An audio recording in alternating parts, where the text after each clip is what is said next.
Ladies and gentlemen, what is going on, you guys? This is Joseph Conlon coming to you tonight with my first AEW Dynamite review of 2020 on Wednesday, January 8th, 2020. Ooh, tonight's show. Okay. I got a lot to say about tonight's show. I'm going to try to speed it up, and so this video doesn't go over, the 25-minute mark or the 30-minute mark. But tonight's show was a roller coaster. It really was. I thought, personally, we started off the show with that really great tag team match with Omega and Hangman versus Private Party, and I'm like, good. Things are getting off to a really great start. We're going to have a good night. And then we have that women's championship match. And then we have Christopher Daniels and Sammy Guevara. And at the end of the first hour, this show is really not that good tonight, man. They're lacking again. They were lacking after the first hour, after the tag team match. They were lacking. And then, all of a sudden, things got better. The Brotherhood versus the Lucha Brothers was a damn good tag team match. And then we had that MJF promo.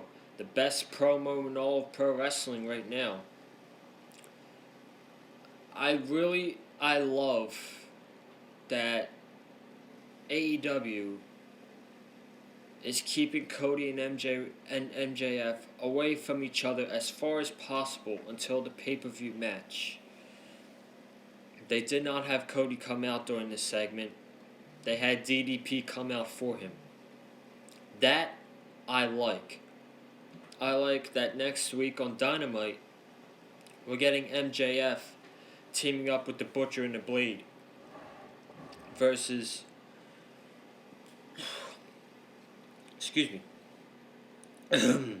versus Dustin Rhodes, QT Marshall, and Diamond Dallas Page. I know Twitter's gonna shit all over that one, even though it's a one-off appearance. Who cares? They're keeping Cody away from MJF as far as possible until the pay-per-view. That I can appreciate. And then finally, that ending segment, absolutely amazing. That was fantastic. That was brilliant. And I'm going to go over my thoughts on that segment. But before I start talking about tonight's show, make sure you guys go check out last week's Wrestle Kingdom reviews, Night 1 and Night 2. The views on that video have been really good. So I want to thank you guys for that. It was a really great weekend last weekend for Wrestle Kingdom. And I miss it already, man. I miss it already. So yeah, without further ado, I got the intro done. So let's start in this Dynamite show from South Haven, Mississippi. And I want to give a quick shout out to my boy Wesley, who was at tonight's show. He's from Mississippi and he attended Dynamite tonight. Wesley, I hope you had a great time at AEW Dynamite tonight. I'm sure you had a blast, my friend. But we started off this show with Kenny Omega and Hangman Adam Page versus the Private Party. And this was a damn good tag team match. I was going back and forth on this one with Rhea Ripley on NXT and this one on Dynamite, but I ended up sticking to this one. And yes, Kenny and Hangman got some really nice moves in together. So did the Private Party. I'll go over the spots in a little bit. The spots I at least remember. But I feel like for Private Party, losing to Hangman and Kenny is not going to hurt them that much because they're losing to two of the most popular wrestlers on the AEW wrestling. And plus, they are a young, up-and-coming tag team And for them to lose to Omega and Hangman, I don't think it's going to hurt them at all. I really don't. But some of the spots for the match, we got Mark Quinn diving over the top rope to Omega and then going to the other side to Page. Looking very impressive there, Mark Quinn. We have some miscommunications between Hangman and Kenny. We almost had a buckshot lariat into Kenny, but Hangman stopped. And then Mark Quinn pushed Hangman into Kenny for him to do a move, and then kicked out. Hangman kicked out, and then we have the one sequence where Kenny Omega has Mark Quinn's leg. He's holding on to his foot. He flips Mark Quinn into Hangman Page, and Private Party gets some more offense. And then at the end of the match, Omega and Hangman, they go on a tear. I think Hangman takes out Mark Quinn. Buckshot lariat to he took out Isaiah Cassidy. It was Mark Quinn who took the pinfall. A buckshot lariat to Mark Quinn, and then a one-winged angel from Kenny Omega. You got Hangman holding down Isaiah Cassidy. 1, 2, 3. Omega and Hangman Page get the win to start off AEW Dynamite. After this, we see a video on the Titantron of Pac holding in the Rings of Saturn to Michael Nakazawa. And there was a bunch of officials trying to separate Pac from Michael Nakazawa. Pac is fantastic. That's all I'm going to say. Pac is great in this role. He said, Kenny, if you don't give me my rubber match, bad things like this are going to happen. And I suggested that we would get this match next week for Bash at the Beach in Miami. But next week we're getting Pac versus Darby Allin instead.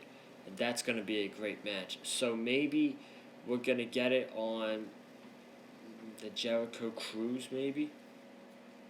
We'll have to wait and see. But I definitely do think that Pac and Kenny should have their blow-off match on an episode of Dynamite. Because we're definitely getting Hangman and Kenny Omega at AEW Revolution. That's going down. Oh boy. Oh boy. Chris Statlander versus Riho. Whew. I'll admit, the first few minutes of this match was pretty decent, in my opinion. And then Awesome Kong and Melanie Cruz come out. They're going around the ring. And all of a sudden, Riho gives Melanie Cruz a suicide dive to the outside of the ring. And that's where all this Nightmare Collective BS starts, with Awesome Kong attacking Riho and Chris Statlander getting involved. And then Brandy comes down from commentary. She was on commentary. By the way, she sounded horrible on commentary tonight. I just got to bring that up there. Brandy's going face to face with Chris Statlander. And she's about to punch Brandy.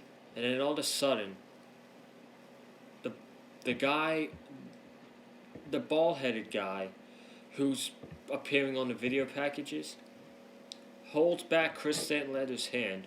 And I had no idea who this guy was.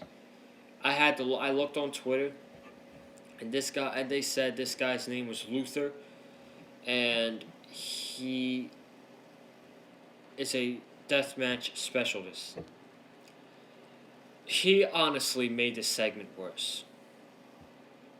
In my opinion, he made the segment worse than it already was.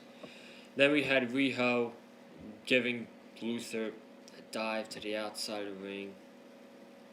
And then we proceed to continue the match. Like, where was the referee in all this? Like, this was so stupid. and then I'm going to go to the finish. We got Statlander going for a move. She bounces off the ropes. I think it was Luther holding down on her feet. Riho rolls her up, and she retains the championship.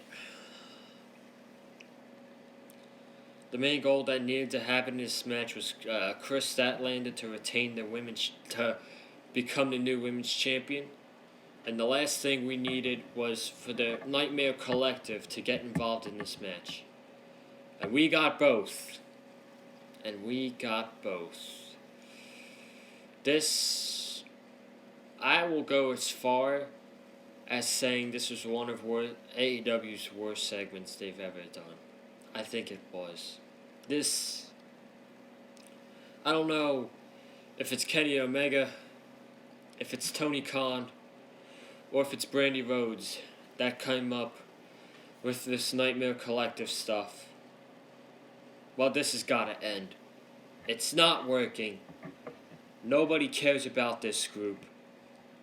And they are not over. And it's honestly making the women's division worse. And right now, this women's division does not need to be in the toilets in AEW. And the Nightmare Collective are making it in the toilets. And next week, we're getting Awesome Kong and Melanie Cruz versus Chris Statlander and Hikaru Shida on Dynamite. More Nightmare Collective stuff.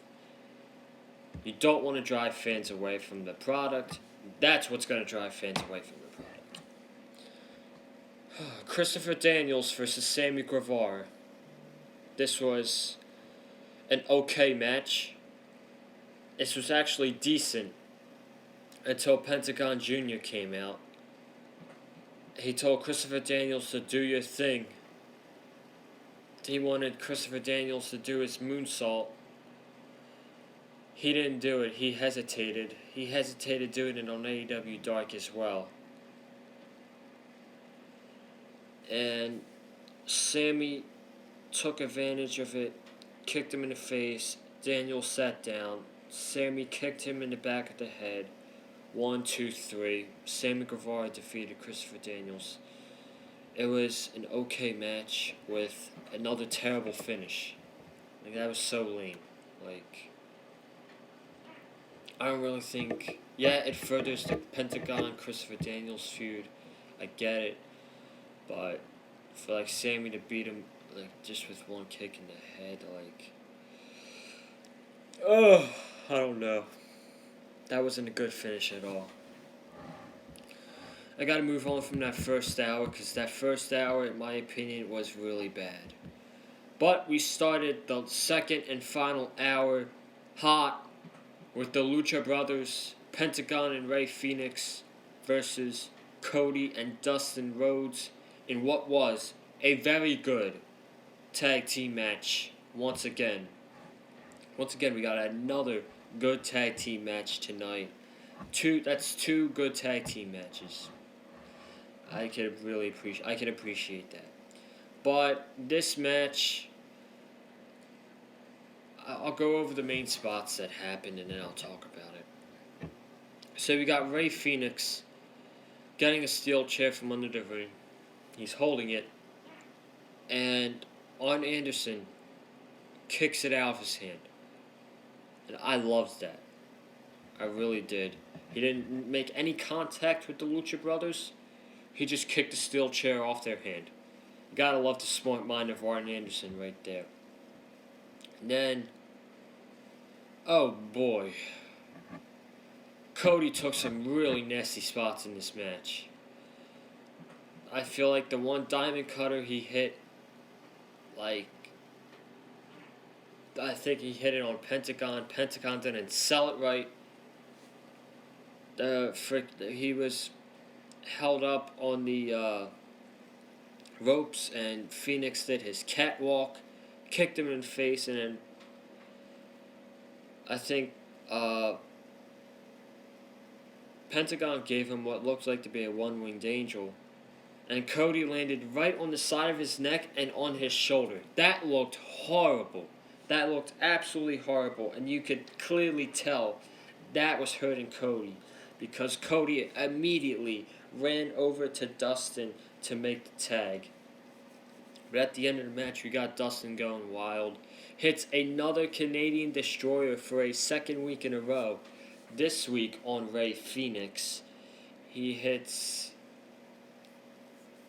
the cutter. 1, 2, 3. Cody and Dustin defeat the Lucha Brothers in what was a good tag team match. I actually thought the Lucha Brothers were going to win this match. I was a little surprised. But, I mean, what are you going to do, you know? But, I mean, yeah, good tag team match. Cody and Dustin get the win. And then Tony Schiavone comes in the ring.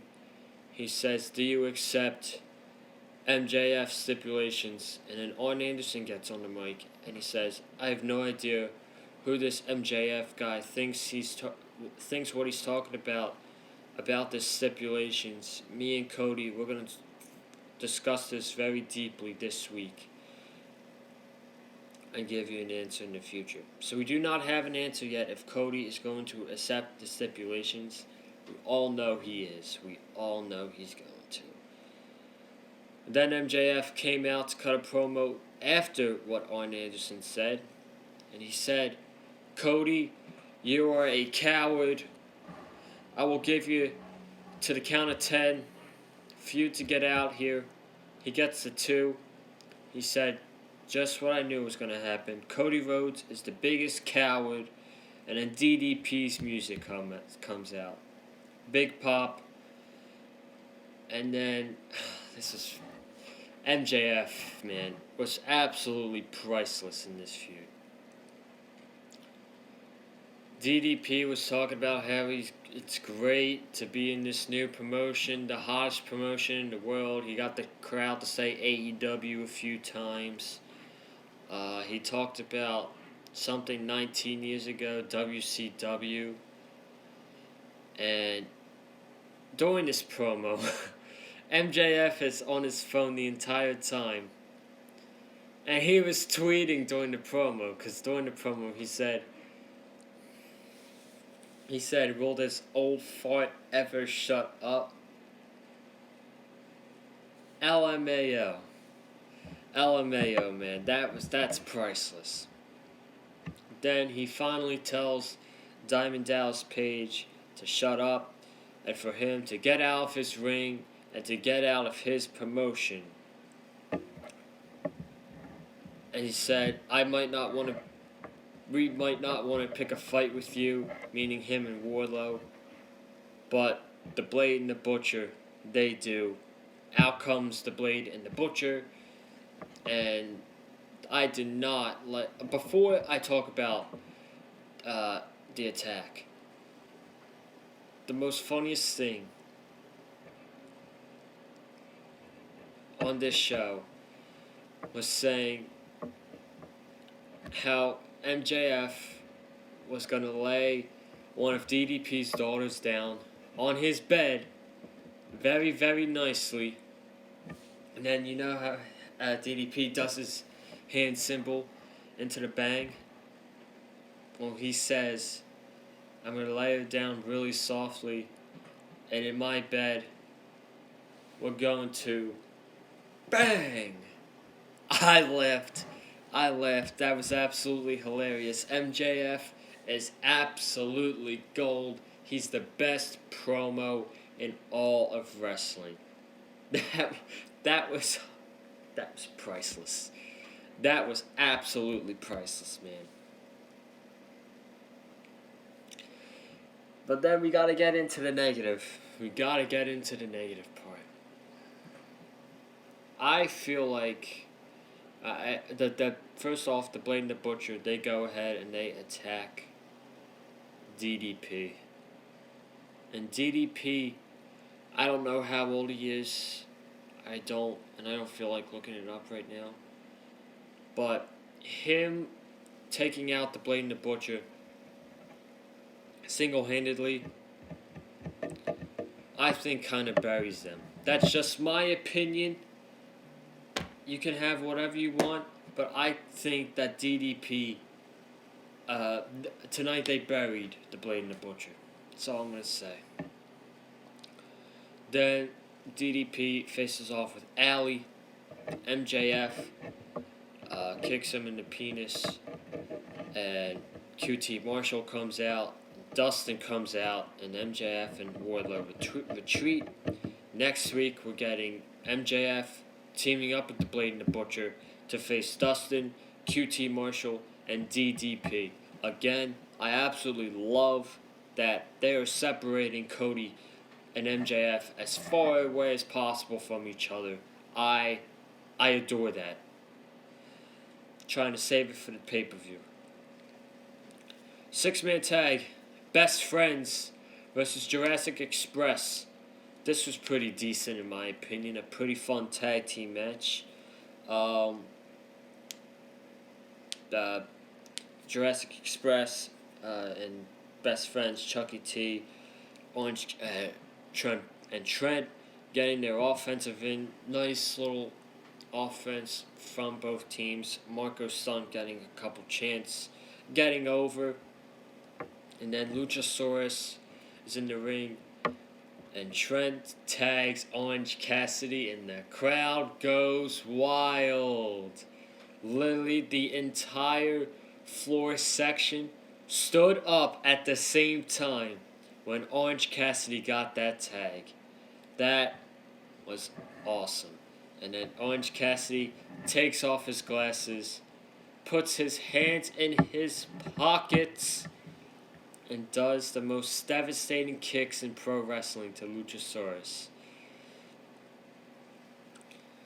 And then Luchasaurus chokes him, and Cassidy gives him a DDT, and then a suicide dive, tope suicida to Luchasaurus on the outside of the ring, and Jungle Boy is in the ring. He's laying down. Orange Cassidy goes on the top rope and literally falls on top of him. Like, he doesn't even hit a move. He's just standing on the top rope and falls right on Jungle Boy. I bet that hurt.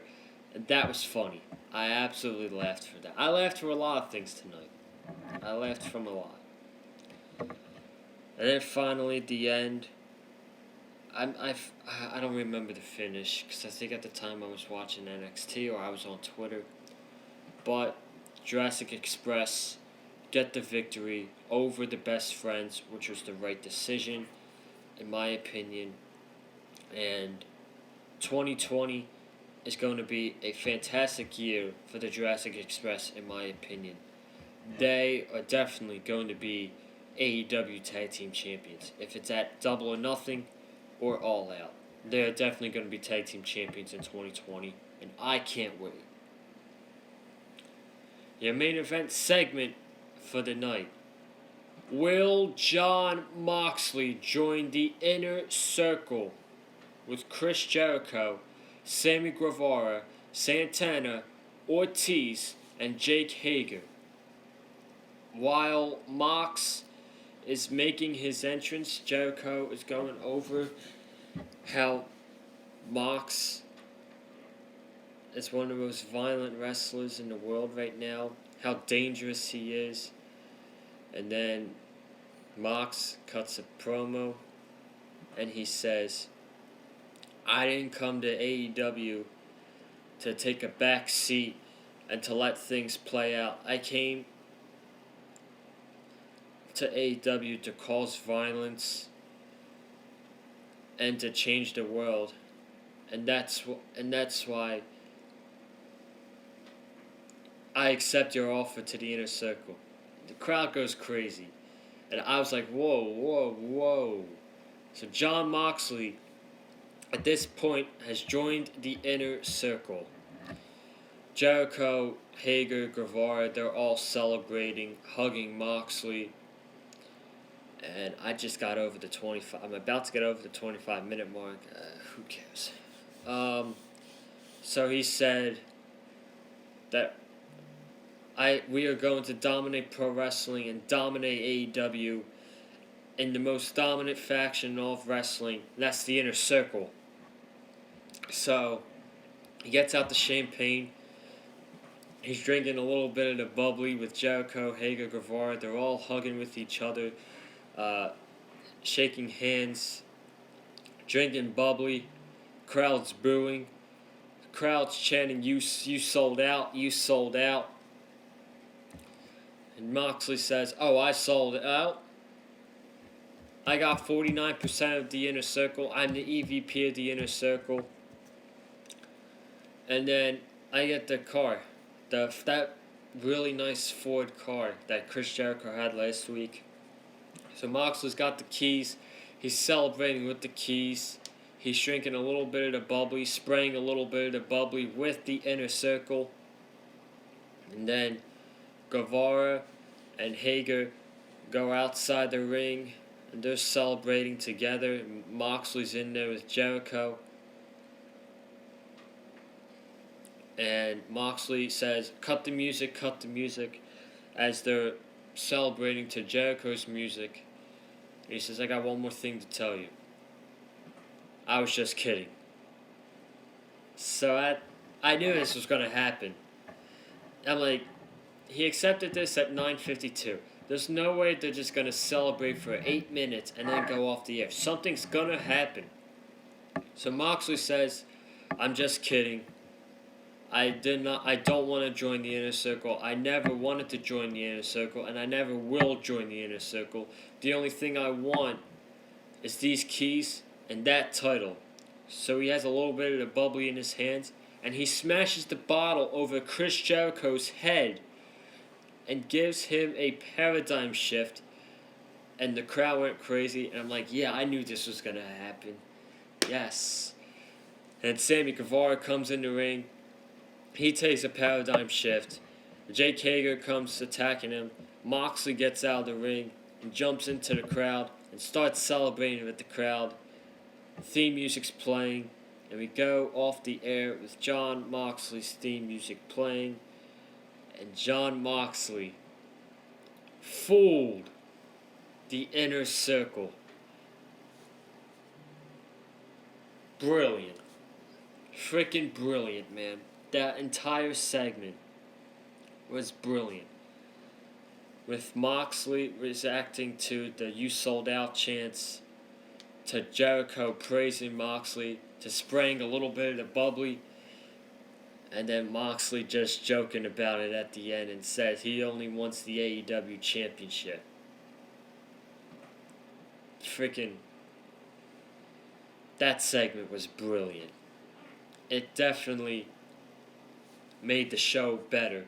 And this was by far the best thing on the entire show tonight. Yeah, we had that great tag team match to open up the show with Omega and Hangman versus Private Party. And then we had the Lucha Brothers and the Brotherhood.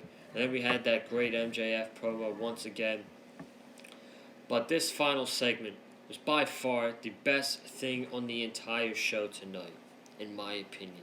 And I'm going to wrap it up for you guys right here tonight. Thank you guys for watching this video. If you haven't already, subscribe to the Big Fight Field channel. January is going to be a busy month.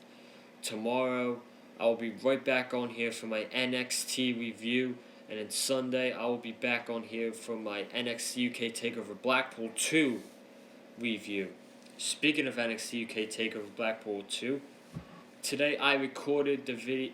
I was a guest on DJ Storm's YouTube channel, and we talked about NXT UK TakeOver Blackpool and the matches on the card.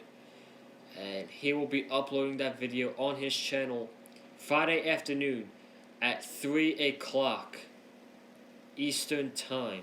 So make sure that you guys go check that out if you want to see me on DJ Storm's channel.